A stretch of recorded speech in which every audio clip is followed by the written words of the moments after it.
to understand how FM works? Well, you don't have to, because today I'm going to show you how easy it is to make FM sounds even if you don't know what you're doing. So I just have a quick kick and bass example over here.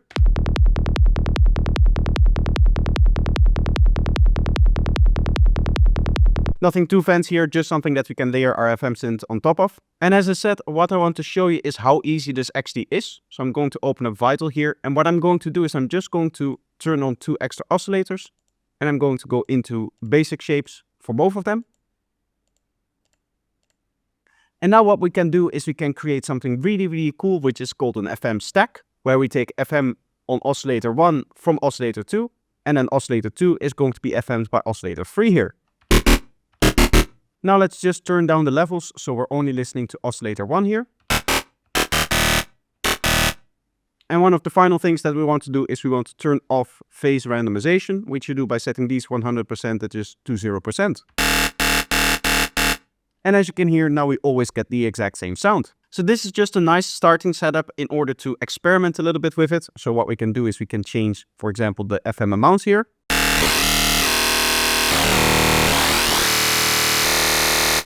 But we can also change the starting positions of all of these waveforms.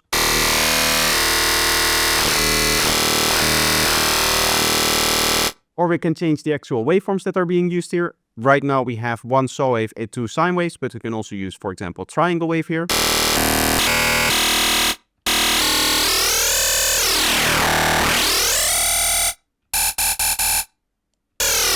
And as you can already hear, we're getting a wide variety of nice gritty sounds. And usually what I would say is that for FM sounds, this is what you're going to get. You're going to get something gritty. You're going to get something that is aggressive, that is sounding like has a lot of bite to it, has a lot of high frequencies to it, especially when you're stacking up multiple oscillators like we're doing over here. That being said, FM sounds are very easy to tame. All you have to do is set up a bandpass like this. And what I'm going to do is I'm going to lower this a little bit and assign a macro. You can, of course, also use the internal modulation over here, but just having a macro is really nice and you can play it in with your MIDI controller.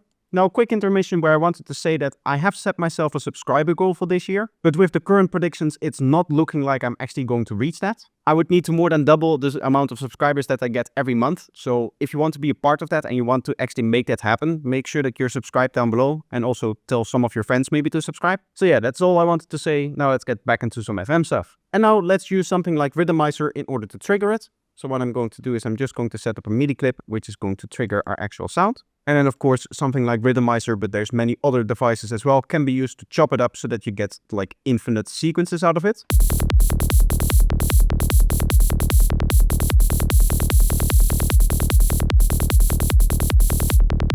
And now playing with the macro, we're going to get our nice like classical FM sound.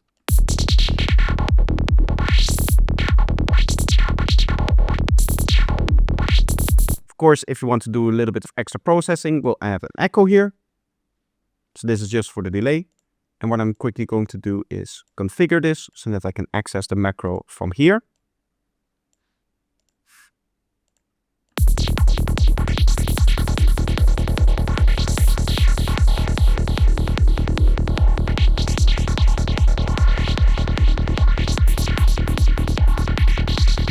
So as you can see, this is pretty basic stuff. Now, I've actually already kind of done this video before in the sense that a few months ago I did a FM guide.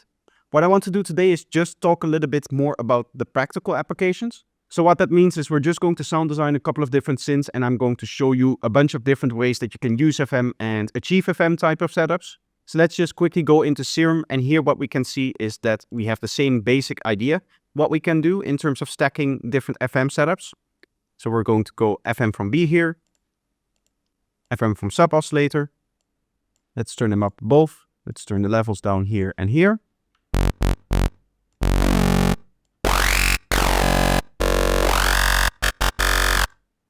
Let's turn the randomness down here. And you can already hear that we're getting a nice gritty sound. You can add, for example, a high pass here. And we're getting that same kind of sound as we had before. So we'll just copy over the MIDI, the Rhythmizer here.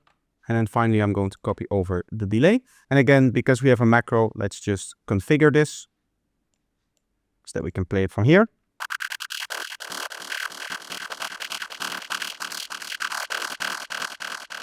What would be cool is maybe set the density a little bit lower so that you don't get every note played.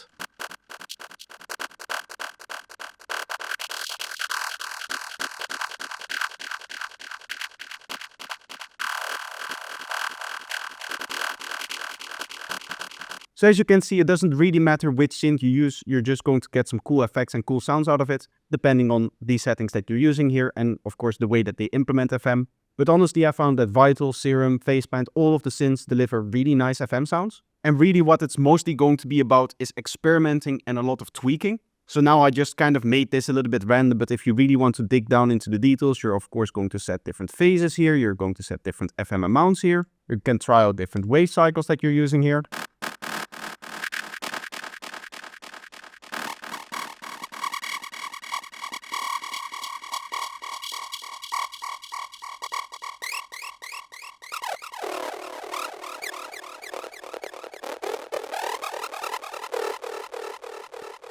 And as you can imagine, there's a lot more experimentation that you can do here. The next thing that I want to show though is that really you have to think about it in the form of the concept and not so much in the form of, okay, this is the FM knob, I have to turn up the FM knob to get FM. At the end of the day, frequency modulation, which is the full term of FM, is nothing more than changing the pitch really, really quickly. Now, theoretically, there's two different forms of FM. You have phase modulation, which is actually how most FM is implemented. And then you have actual FM, where you actually modulate the frequency of the oscillator. As I said before, I've already done a video on this, so I'm not going to go into all of that technical stuff here. But essentially, when we add an FM oscillator, in this case, we're doing that in Faceplant, and we're setting up an FM setup, you can see that the waveform, it kind of pitches up in different areas, right? Like this is just a high-pitched version of a saw wave. You can still see the individual clicks, and then the saw up, the click, the saw up, the click, the saw up, and that just kind of continues. If I zoom out, you can see that essentially we have 1, 2, 3 saw waves in the space where normally there would just be a little part of a saw wave. So that is essentially just what FM is, and we can take advantage of that by implementing FM in our own ways that give us a little bit more control over exactly what we're doing. So for example, one of the ways that I like to do this, which I learned from, I believe, Mute Productions, is to set up an LFO to the key of the track that you want. So having something like a music note to frequency chart is always very handy for this. We're going to go with 38.89 here. So 38.89, we'll just type that in there, hit enter, and it's going to be set. And now what I'm going to do is I'm going to set this all the way up so that we're only really in the highest area here, and that we can assign to the pitch. I believe Mute Productions did it bipolar, if I remember correctly. Yes, exactly. Here you can hear that nice kind of traditional FM synth that you often hear inside of Psytrance, where one side it's bubbly, or like more clicky, I guess. And the other way around, it's going to be the more bubbly version. So this has kind of like a swipe to it. And that is because over time we're pitching up. And here it is more punchy and more clicky, and that is because over time we're going down in pitch. So this is a cool way that you can design different FM setups, and you can just play around with the actual shapes here.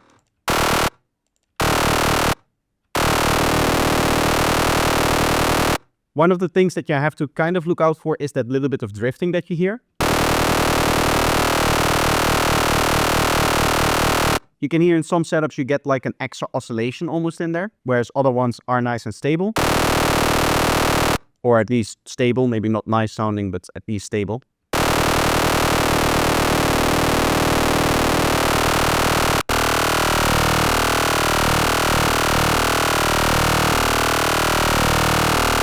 And one of the things that we could do is just add this to the track in a normal way, where we just have a little stab that plays, for example. Like that. I'll duplicate this over every beat here. And one of the things that I quickly want to do is go in here and set the density. And I'll just quickly draw in some automation. This is not going to be the best, but that doesn't really matter.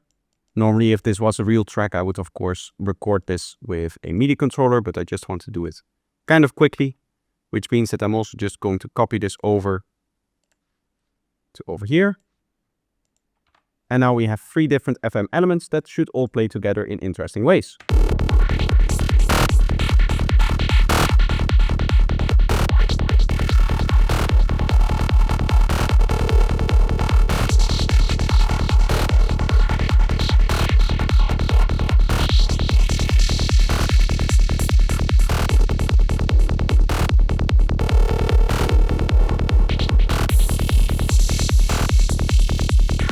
So as you can see, this is all pretty easy stuff. I want to show you a few more ideas though. So I'm going to go back into Serum.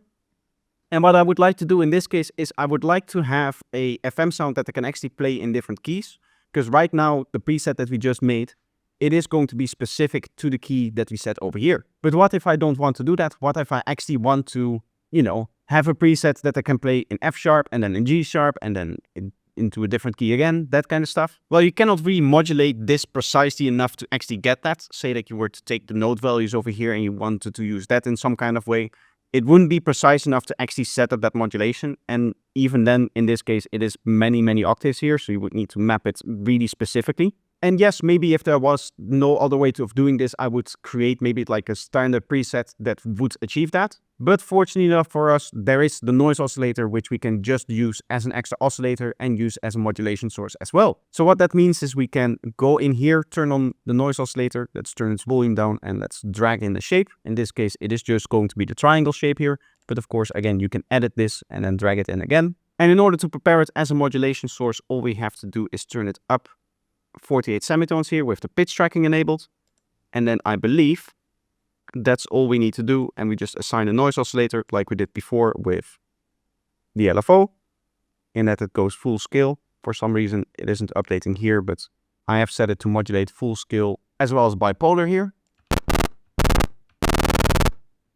which is maybe a little bit too aggressive. So what I'm going to do instead is I'm going to just quickly turn this up a little bit and then apply the shape here.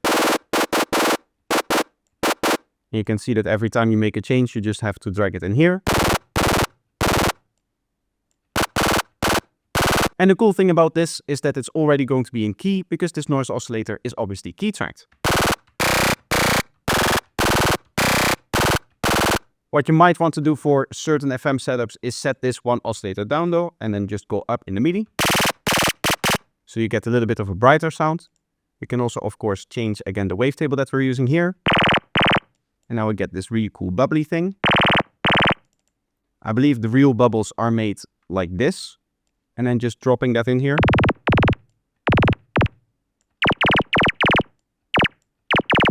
Stuff like that. And then again, of course, you can just add your bandpass. Maybe go up another octave here. You get a little bit of a faster bubble sound there. And again, in order to trigger this, let's just duplicate this over and make that part of the sequence, as well as copying over the automation here.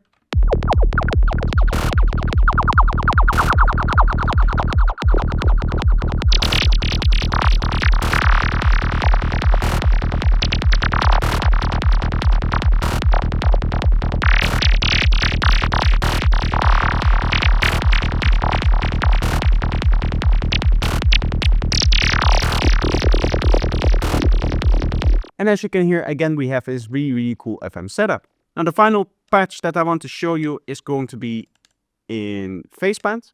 And the reason why I like to use phaseband for these kind of patches is because the amount of oscillators is unlimited. And what I like to do from time to time is just kind of open up a whole bunch of oscillators. So we'll settle on like this amount here so that the screen is nice and full. Let's give them random wave shapes all here. And let's just start FMing random stuff. So the cool thing about phaseband is that FM can be multiple ways. And we can even have like self-referencing FM, if that makes sense. In the sense that this oscillator is going to FM this one. And then this oscillator, we can go in here and FM this one. You can see it goes out of control pretty quickly. So you have to be careful here. But just a little bit of this can already make some interesting shapes in here, which we can then use to FM this stuff, which looks really cool. And maybe this one as well over here. And let's use this to FM U again a little bit. And maybe let's turn this down an octave. And we'll turn this one up an octave so that we get something like that. And then we'll use this one again to just add a little bit of extra grittiness. You can already see in the waveform kind of what it's doing, kind of how it's looking. And I believe this is the last one that we need to use here that we haven't used in this setup. So now everything is part of the FM setup that we have, and we get the sound that sounds like this.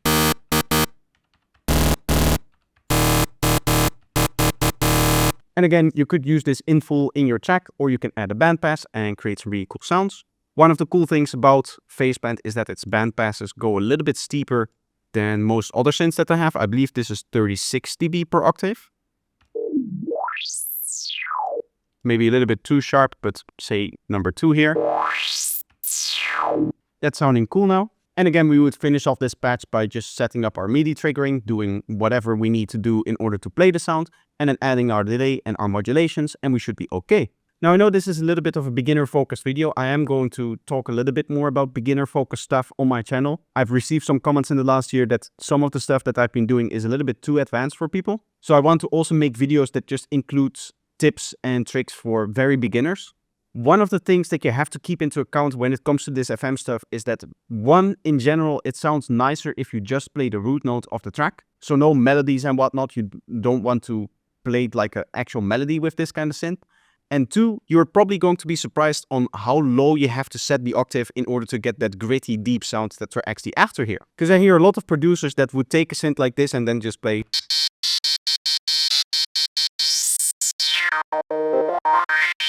something like that, which just sounds weak to me, right? So that's like a simple melody. I just played it on this thing here. So it's nothing serious. But I hear a lot of Psytrance producers that, 1, write in their melody, and 2, write it an octave or 2 too high. So just going down and going to the root note.